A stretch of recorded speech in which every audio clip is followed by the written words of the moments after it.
نحمده ونصلي على رسوله الكريم أما بعد فأعوذ بالله من الشيطان الرجيم بسم الله الرحمن الرحيم وقولهم إنا قتلنا المسيح عيسى ابن مريم رسول الله وما قتلوه وما صلبوه ولكن شبه لهم وإن الذين اختلفوا فيه لفي شك منه ما لهم به من علم إلا اتباع الظن وما قتلوه يقينا بل رفعه الله إليه وكان الله عزيزا حكيما۔ جی قادیانیت کے متعلق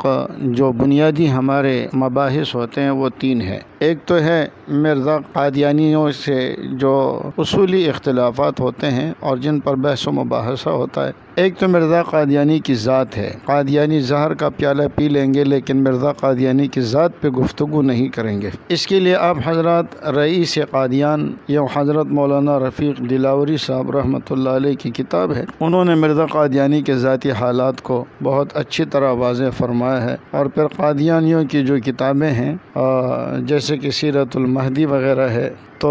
اس میں بھی مرزا قادیانی کے حالات تفصیل سے آپ کو مل جائیں گے۔ دوسرا مسئلہ ہے ختم نبوت کا، تو یہ بھی میرا موضوع نہیں ہے لیکن اس پر بھی علماء نے کتابیں لکھی ہیں اور تقریباً 300 روپے میں مل جاتی ہے۔ مولانا اللہ وسعہ صاحب دامت برکاتہم العالیہ کی کتاب جن کا نام ہے قادیانی شبہات اور اس کے جوابات۔ تو قادیانی شبہات بھی کوئی 300 روپے تک ہے اور رئیس قادیان بھی کوئی 300 روپے تک ہے۔ تو کم از کم یہ دو کتابیں تو ہر مسلمان کے پاس ہونی چاہیے جس میں ان عقائد کی پوری تفصیل موجود ہے۔ تو اس لیے ہمیں جو موضوع مجھے سونپا گیا ہے وہ موضوع ہے حیات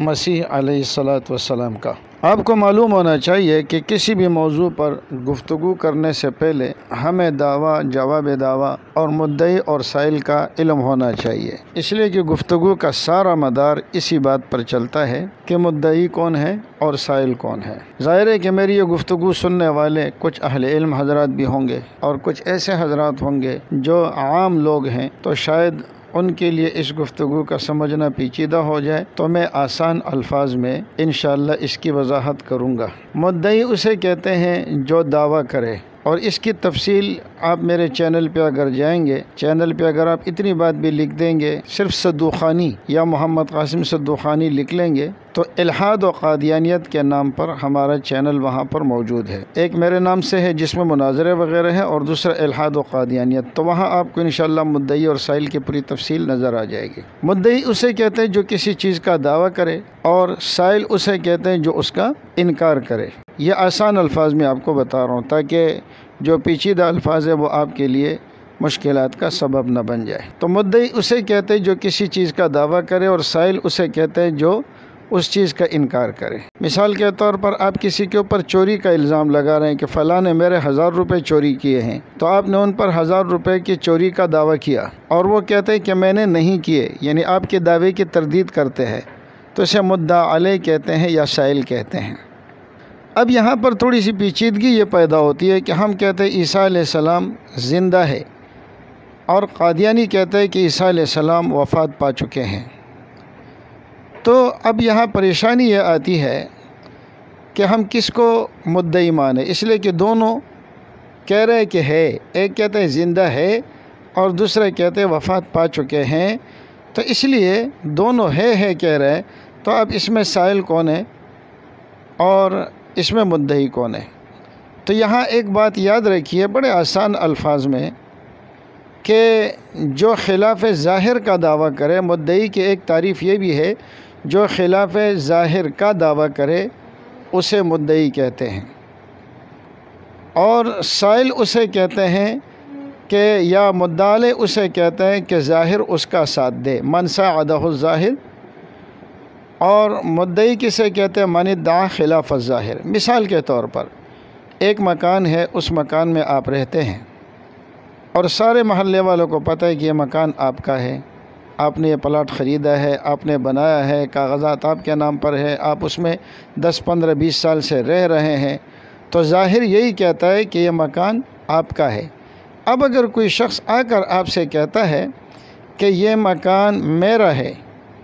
تو اب اس میں مدعی کون ہوا اور مدعا علیہ کون ہوا؟ تو ظاہر جس کا ساتھ دے رہا ہے وہ مدعا علیہ کہلاتا ہے، اور جو ظاہر کے خلاف بات کرتا ہے تو اسے مدعی کہا جاتا ہے۔ تو اب ظاہر ہے کہ آپ سے کوئی نہیں کہے گا کہ آپ یہ مکان آپ کا ہے، آپ دلیل دیں۔ کیوں؟ اس لیے کہ دنیا جانتی ہے کہ یہ مکان آپ کا ہے۔ یا جیسے ہمارے اردو میں کہتے ہیں جس کی لاٹھی اس کے بینس، یعنی جس کے ساتھ ظاہر ہے وہ چیز اسی کا ہوتا ہے، ظاہر جس کا ساتھ دے۔ تو ظاہر سارے لوگ یہی جانتے ہیں کہ یہ مکان آپ کا ہے، تو وہ آپ سے دلیل نہیں مانگیں گے، بلکہ وہ آپ کا جو مخالف ہوگا وہ آپ کے مخالف سے دلیل کا مطالبہ کرے گا، جو باہر کھڑے ہو کے کہتا ہے کہ یہ مکان میرا ہے۔ تو اس میں آپ مدعی نہیں بنیں گے، اس لیے کہ ظاہر آپ کے ساتھ ہے۔ جو خلاف ظاہر بات کرے گا تو دلیل اسی کے ذمہ ہوگی۔ اب آپ دیکھیں یہاں قادیانی کیا گڑبڑ کرتے ہیں۔ قادیانی یہ گڑبڑ کرتے ہیں کہ ہمیں کہتے ہیں کہ آپ کا دعویٰ ہے کہ حضرت عیسیٰ علیہ السلام زندہ ہے،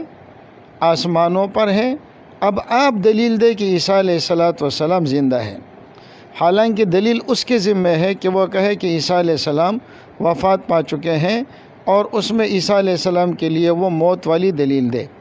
مگر یہ کہ وہ آپ کو مدعی بنائیں گے، اور ان کی کوشش یہ ہوگی کہ آپ مدعی بن جائیں اور دلیل آپ کے ذمہ ہو۔ اچھا، اس میں وہ کیا کریں گے؟ وہ کہیں گے کہ دیکھو آدم علیہ السلام سے لے کر عیسیٰ علیہ السلام تک جتنے لوگ آئے ہیں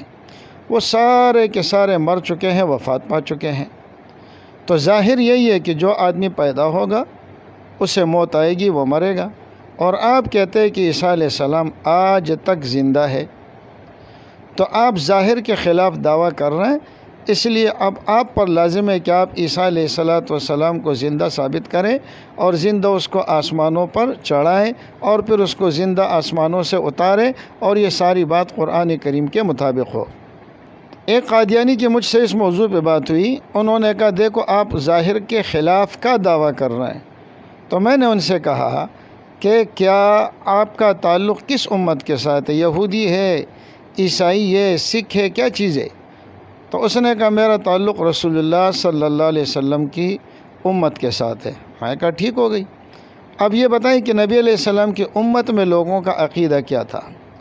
نبی علیہ السلام کی امت میں صحابہ کرام، تابعین، تبع تابعین، فقہاء، محدثین، متکلمین، صوفیہ، جتنے بھی لوگ مفسرین جتنے بھی گزرے ہیں، سب کا عقیدہ اور نظریہ یہی تھا کہ عیسیٰ علیہ السلام آسمانوں پر اٹھائے گئے ہیں، اور یہ ہے کہ وہ قرب قیامت میں ان کا نزول ہوگا، اور وہ 40 سال زمین پر حکومت کریں گے، اور وہ دجال کو قتل کریں گے۔ اور تو اور مرزا قادیانی بھی اس بات کا معترف ہے، بلکہ مرزا قادیانی کے اور تو بہت سارے اعترافات ہیں، مگر اس کی وہ کتاب جس کو براہین احمدیہ کہا جاتا ہے، براہین احمدیہ، وہ کہتے ہیں اس میں ایک لفظ میں نے اپنی طرف سے نہیں لکھا، یہ جو کچھ میں نے کہا ہے یہ سب اللہ کی طرف سے میرے منہ میں ڈالا گیا ہے اور میں نے بولا ہے۔ اور اس کتاب کی نسبت نبی علیہ السلام کی طرف بھی کی ہے کہ نبی علیہ السلام نے بھی اس کتاب کی تصدیق کی ہے۔ اس کو حضرت علی رضی اللہ تعالیٰ عنہ کی تصنیف قرار دیا ہے، اور اس میں بار بار مرزا قادیانی کہتا ہے کہ اللہ تعالیٰ براہین احمدیہ میں فرماتا ہے، اللہ نے براہین احمدیہ میں یہ کہا، اللہ نے براہین احمدیہ میں یہ کہا۔ تو گویا براہین احمدیہ یہ من جانب اللہ ہے، اور اس وقت بقول مرزا قادیانی کہ وہ ملہم تھے، وہ ملہم تھے، اور ملہم ہونے کی صورت میں مرزا قادیانی نے یہ کتاب لکھی ہے۔ تو مرزا قادیانی اپنی زندگی کے 52 سال تک اس بات کا معترف رہا، یعنی کہ مرزا قادیانی کی جو پیدائش ہوئی ہے اس میں تو کافی لمبا قصہ ہے، لیکن مشہور یہ ہے کہ 1839 یا 40، تو اگر 1839 کو آپ اس کی پیدائش لیتے ہیں، اور 1901 میں مرزا قادیانی نے جو 1891 میں مرزا قادیانی نے یہ دعویٰ کیا ہے کہ میں مسیح ہوں، اور حضرت عیسیٰ علیہ السلام وفات پا چکے ہیں، اور ان سے مراد یہ نہیں ہے کہ وہ عیسیٰ علیہ السلام خود ہی آئیں گے، بلکہ مراد یہ ہے کہ عیسیٰ علیہ السلام کا کوئی مثیل آئے گا، یعنی ان کے مثل کوئی شخص آئے گا۔ تو اب دیکھیے 1891 تک مرزا قادیانی یہی کہتا رہا کہ عیسیٰ علیہ السلام زندہ ہے، آسمانوں پر ہے، اور اس کتاب میں جو اس نے ملہم ہو کر لکھی ہے اس میں بھی یہی لکھا ہے کہ عیسیٰ علیہ الصلوۃ والسلام آسمانوں پر ہے اور قرب قیامت میں آئیں گے، اور یہاں تک کہ اسلام جمیع یعنی کہ پورے عالم کے اوپر وہ پھیل جائے گا۔ تو مرزا قادیانی تک اور ان کی زندگی کے 52 سال تک سارے اس بات کے معتقد رہے اور اس بات پر اجماع اور اتفاق رہا کہ عیسیٰ علیہ الصلوۃ والسلام زندہ ہیں اور قرب قیامت میں نزول فرمائیں گے، اور خود مرزا قادیانی بھی اس کا معترف رہا۔ تو اب دیکھیے اس امت میں اصل یہ تھا کہ عیسیٰ علیہ السلام زندہ ہے۔ ایک سر سید احمد خان نے اس کا انکار کیا، اور مرزا قادیانی ان معاملات میں سر سید احمد خان ہی سے استفادہ کر رہا ہے۔ تو اب ظاہر ہے کہ اس امت میں ظاہر یہی تھا کہ عیسیٰ علیہ الصلوۃ والسلام وہ حیات ہیں، اور قرب قیامت میں عیسیٰ علیہ الصلوۃ والسلام کا نزول ہوگا، اور انشاءاللہ آگے جو وہ کچھ وہ کریں گے ان کی تفصیلات احادیث کی ضمن میں آئیں گی۔ اور پھر مرزا قادیانی نے یہ دعویٰ کر لیا کہ وہ وفات پا چکے ہیں۔ تو اب مدعی کون ہوا؟ مرزا قادیانی، اس لیے کہ ساری امت جو بات کہہ رہی ہے اس امت کا ظاہر وہی ہے، اور جو اس کے خلاف دعویٰ کرتا ہے تو اسے مدعی کہا جائے گا۔ تو ہمیں مدعی بننے کے بجائے اگر ہم مرزائیوں کو مدعی بنا لیتے ہیں تو اس میں بڑی آسانی ہو جائے گی، اور اس کی وجہ یہ ہے کہ اس میں مناظرے اور مباحثے کی ضرورت ہی نہیں ہوگی۔ وجہ اس کی یہ ہے کہ اگر مرزا قادیانی والے مرزائی لوگ آپ نے اس کو قائل بنا لیا، لیکن آپ اس کو قائل تب بنا سکیں گے کہ جب مرزائیوں کو آپ مدعی بنا لیں گے، اور مرزائی جب مدعی بنیں گے تو اس کا مطلب یہ ہوگا کہ انہوں نے مان لیا کہ ہم خلاف ظاہر کا دعویٰ کر رہے ہیں، اور ہمارا مدعا بھی یہی ہے کہ قادیانی جو اپنے آپ کو مسلمان کہتے ہیں ان کے عقائد مسلمانوں والے نہیں ہیں۔ جب ان کے عقائد مسلمانوں والے نہیں ہیں اور انہوں نے وہی عقیدہ اپنایا ہوا ہے کہ جو عقیدہ مرزا قادیانی، جو عقیدہ پوری امت کا تھا،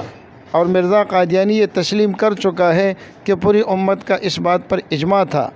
اور یہ بھی کہتے ہیں کہ اجماع اگر غیروں کا ہو تو بھی قابل قبول ہے، انکار کی گنجائش نہیں ہے۔ وہ کہتے ہیں کہ یہ جو حیات مسیح کا عقیدہ یہ امت میں تواتر سے چلا آ رہا ہے، یعنی کہ یہ تواتر سے ثابت ہے کہ عیسیٰ علیہ السلام آسمانوں پر زندہ ہے، اور لکھتا ہے کہ اس میں کسی شک و شبہ کی گنجائش نہیں ہے۔ اور حیات مسیح کے اوپر جو پیشن گوئیاں ہیں کہ عیسیٰ علیہ السلام آئیں گے، وہ کہتا ہے کہ یہ پیشن گوئیاں اول درجے کی پیشن گوئی ہے۔ بہرحال مرزا قادیانی کے درجنوں حوالے ہمارے پاس موجود ہیں، اگر سارے حوالات ذکر کریں گے تو آپ کے لیے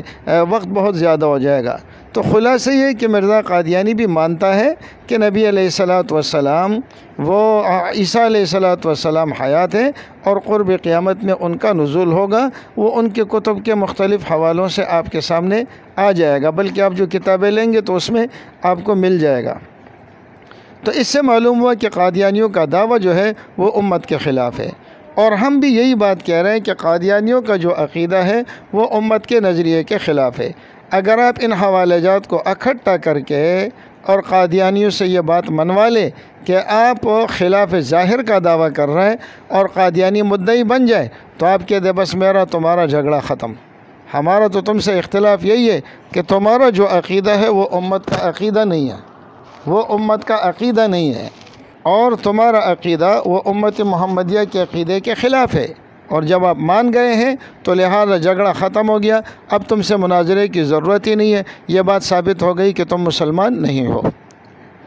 اب یہ آپ کے ذہن میں یہ اشکال آئے گا کہ اگر مرزا قادیانی کے لوگ مدعی ہیں اور ہم مدعا علیہ ہیں یا سائل ہیں، تو پھر ہم حیات مسیح کے دلائل کیوں دیتے ہیں؟ ہمارے ذمہ تو پھر دلیل نہیں ہے۔ تو یاد رکھیے، اگر نافی یعنی کہ کسی کے بات کی نفی کرنے والا، انکار کرنے والا، اگر نافی کی نفی پر دلیل موجود ہو تو پھر نافی بھی دلیل دے سکتا ہے۔ تو اب چونکہ ہمارے پاس، ہم اگرچہ مدعی نہیں ہیں لیکن ہمارے پاس حیات مسیح علیہ الصلوۃ والسلام پر دلائل موجود ہیں، تو اس لیے ہم بھی دلائل دیں گے اور ہم مرزائیوں کے دلائل کا رد کریں گے۔ اسی طرح مرزا قادیانی نے اپنی کتاب روحانی خزائن کی جلد نمبر 4 غالباً صفحہ نمبر 160 یا 164 ہے، اسی کے درمیان ہے۔ وہ کہتا ہے کہ مدعی کسے کہتا ہے کہ جو شخص پہلے کسی بات کا اقرار کرے اور پھر اسی بات کا انکار کر دے تو اسے مدعی کہتے ہیں۔ تو ظاہر ہے کہ حیات مسیح کا مسئلہ ہو یا ختم نبوت کا مسئلہ ہو، ان دونوں مسائل میں حیات مسیح میں 52 سال تک اور ختم نبوت میں اپنی زندگی کے 61 سال تک وہ اسی عقیدے پر رہا جو تمام امت کا عقیدہ ہے، اور پھر 52 سال کے بعد اس نے حیات مسیح کے عقیدے کو شرک عظیم قرار دے دیا، اور انہوں نے دعوی نبوت کر کے اجراء نبوت کا اعلان کر دیا۔ تو انہوں نے کہا کہ مدعی اسے کہتے ہیں جو پہلے کسی بات کا اقرار کرے اور پھر اس کے بعد اس کا انکار کرے، تو وہ شخص مدعی بن جاتا ہے۔ تو اس اعتبار سے بھی مرزائی لوگ اس معاملے میں مدعی ہیں۔ تو بہرحال دلائل ہمارے پاس بھی ہیں اور ڈھکوسلے ان کے پاس بھی ہیں۔ مرزا قادیانی نے قرآن کریم کے تقریباً 30 آیات سے استدلال کیا ہے وفات مسیح پر۔ انشاءاللہ جب دلائل کا ذکر آئے گا تو ہم اپنے دلائل بھی بیان کریں گے اور ان کے دلائل کا جواب بھی دیں گے۔ بہرحال یہ کچھ ابتدائی باتیں تھیں، میرے خیال میں اس کو ہم پہلے کلپ کو یہیں پر ختم کرتے ہیں، پھر اس کے بعد انشاءاللہ حیات مسیح کا مسئلہ قرآن کریم سے اور احادیث طیبہ سے، اور پھر مرزائیوں کے ڈھکوسلے قرآن اور حدیث سے، اور پھر انشاءاللہ ان کے جوابات